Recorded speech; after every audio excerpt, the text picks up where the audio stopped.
Teenage Mutant Ninja Turtles, issue number 1 from IDW. So, this is a brand new series. I do not believe that it's set within the same continuity as the current IDW run with Jenica and all that stuff. I'm not 100% positive, but the solicitations refer to this series as a brand new series and a jumping on point.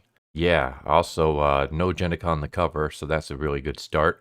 So, this is Return to New York Part 1, Teenage Mutant Ninja Inmate. And this series, or at least this issue, is about Raphael in prison. Yeah, that was super interesting. So we're in San Quentin State Prison, where Raphael is one of the inmates, and nobody likes him. He's the only mutant there. He's all alone, but nobody wants to make a move on him. I guess because I don't know if like the turtles are well known in this timeline.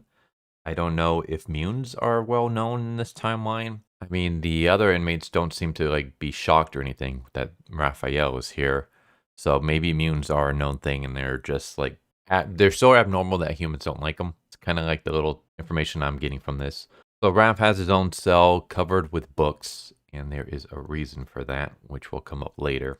But basically, he meditates on his ninja senses, and he's able to hone in on 3 inmates that are making an escape by breaking through the sewer tunnels. And Raph goes down there, and he beats them all up, knocks them all out. And I was thinking, okay, so this is some part where he's going to escape, right? No, instead he drags the inmates back into the prison and goes back into his cell. I'm just kind of wondering, all right, does he want to be in this prison? Like, is there a purpose for him here? And so it turns out that there is. So while it's like lunch or something, it's recess, everyone's playing basketball, doing their thing. Raph is sitting off to the side, and the warden's behind him. And the warden basically says that, you're here because of the trouble that you've made for yourself. You would have been in bigger trouble if I had not intervened. And that's, I own you. No one else knows why you're here. Not even the guards, because I don't trust anyone within these walls. This hellhole's been ridden with corruption and bloodshed, and you're here to rein that in from the inside. And once you do it to my satisfaction, I'll try to pull enough strings to make all your troubles disappear. I'm like, okay, so that's why Raphael didn't leave. But then again, Raphael is a ninja. He could just disappear, leave the States, go overseas. Like, he doesn't have to work with this guy.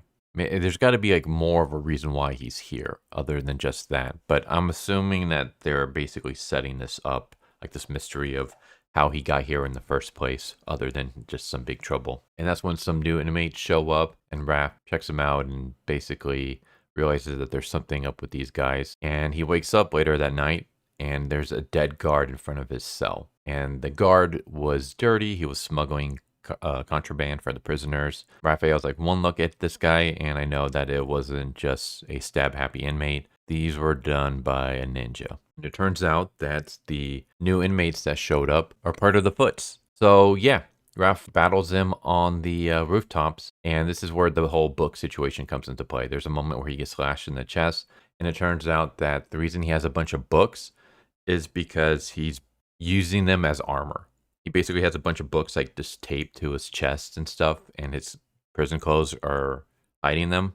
Which does make me wonder, how does Raph put on the shirts with his shell in the way? Is he able to like take off his shell and then put on his outfit and then put his shell back on? Because that's not how it's worked in the past. Turtles can't just leave their shell like that. So yeah, I'm kind of wondering how does a turtle put on a shirt without the shirt going over their shell? But yeah, he fights the ninjas, he beats them, but then he realizes that there's something going on, and he makes his way into the warden's office, where the warden is dead with 2 scythes stabbed into his chest. Here's the part where I'm wondering, like, why did he let the ninjas go? The guards show up and they see Raphael, and he's like, by the time I mention anything about the ninjas, they'll be long gone. Like, the Foot set me up. So I'm like, okay, well, you beat them on the rooftop. Why didn't you just like carry their unconscious bodies with you? And you could have just dumped them inside the warden's office. You could have at least had some kind of evidence that, hey, it wasn't me, it was these ninjas. But no, instead he leaves their unconscious bodies on the rooftop to go to the warden's office and then allows them to escape. But then, and also at the same time, how did he know to come to the warden's office? All he's mentioning is that like he's fighting the ninjas, and he's like, the ninja have come here to kill, but not to kill me. And then he leaves the battle to go find the warden. And I'm just kind of thinking like, okay, were there more ninjas? Were these ninjas just here just to be a decoy while another group of ninjas went in and killed the warden? I don't know. But either way, they killed the warden and they broke into a safe which had all the evidence of the deal that Raphael made with the warden. So now Raphael is completely screwed. He's stuck in this prison. The only guy who's somewhat on his side is now dead, and Raphael is being pinned for the murder.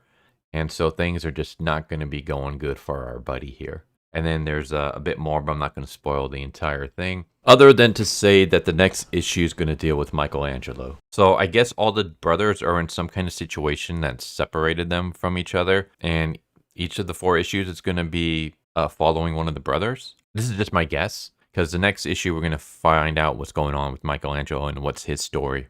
Yeah, I guess this is Raphael. Here's his situation. Issue 2 is going to be Michelangelo and Michelangelo's situation. Issue 3 will be one of the other brothers, their situation, and then 4, their situation. And then we're going to find out like how they all interweave with each other and how they all got to where they're at.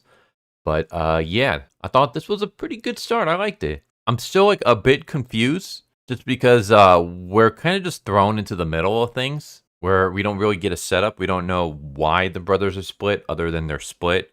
We don't know what the big situation is, the big trouble that Raphael landed himself in, that he's had to make a deal with the warden and get thrown in prison.